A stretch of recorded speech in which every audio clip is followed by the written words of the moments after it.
How often do you have these days where you wake up feeling tired and miserable? For me, it used to be every day. No matter the amount of sleep I get, my body did not seem to care.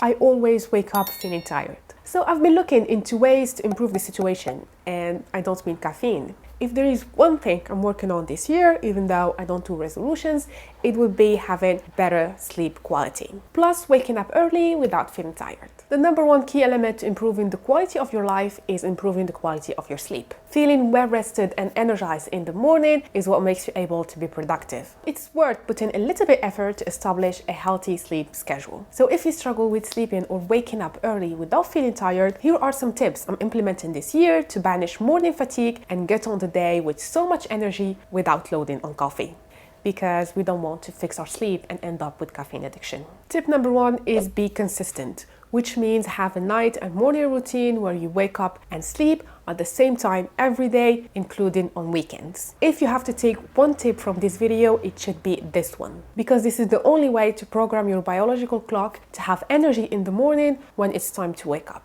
You can start by waking up at the same time every day, because I feel that we have more control over our wake up time than our bedtime. Then over time you'll start to feel tired earlier at night, so you'll stick to the same bedtime. Sticking to a sleep schedule is what reinforces your body's sleep and wake cycle, so it'll take you less effort in the future to fall asleep or wake up. Another tip is, if you can't fall asleep when you go to bed after 20 minutes, then get out of bed and do a quiet activity without a lot of light exposure, like reading, stretching, meditating, or listening to relaxing music. Then go back to bed when you feel sleepy and repeat this every night until you're well set up in your sleep schedule. Tip number two is have breakfast soon after you wake up. I know there is a lot of debating whether breakfast is the most important meal of the day, plus intermittent fasting is very trendy right now. By speaking from my own experience, after trying intermittent fasting for more than a year, I found that not having breakfast made me feel grumpy, tired, and lazy in the morning. Plus, I was eating a lot more than I should during lunch and dinner. It's like my day didn't start until lunch. So I had to include this in this video because having breakfast made a huge impact on my energy in the morning. And this is especially important for women because having breakfast helps you support your hormones. Plus, according to many research, skipping breakfast decreases your energy and ability to focus during the day. Food is fuel, so give your body some calories to put it into action. And of course, not all calories are the same. Having a donut for breakfast will not give you the energy you need to last all morning. So make yourself a balanced breakfast that is low in sugar and high in protein and fiber. That way you'll feel energized for hours. Tip number three is physical activity during the day. Having a regular physical activity not too close to your bedtime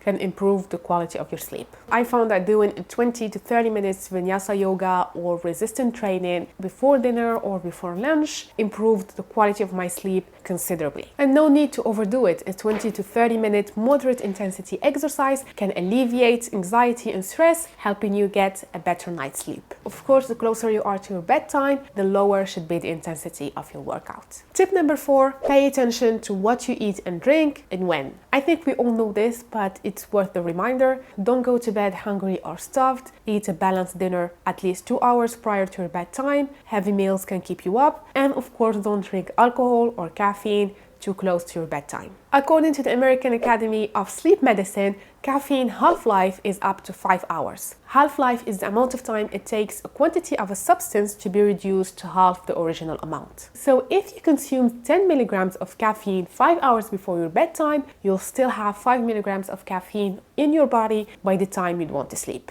I have a full video about what caffeine consumption does to your body, so if you are interested, you can click on here or in the description box to watch it. Alcohol disturbs your sleep even though it makes you feel sleepy at first, but it affects the quality of your sleep later at night. According to scientific research, alcohol consumption makes you spend less time in the important REM stage of sleep, which means you don't get enough rest from your sleep and you wake up feeling tired. That's all for me, guys. These are the most important and relevant tips that helped me have a better sleep schedule and form the habit of waking up early and not tired. The key element here, as in everything in life, is consistency. You have to get yourself in a routine where you wake up and sleep at the same time every single day, including on weekends. That way your body gets used to this rhythm and it makes it easier over time to stick to it. After a few months, believe me, you'll have better sleep quality and you won't even need an alarm to wake up. Thank you so much for watching. If you like this video, please give me a thumbs up, subscribe to my channel for more videos every week, and I'll see you in the next one. Bye!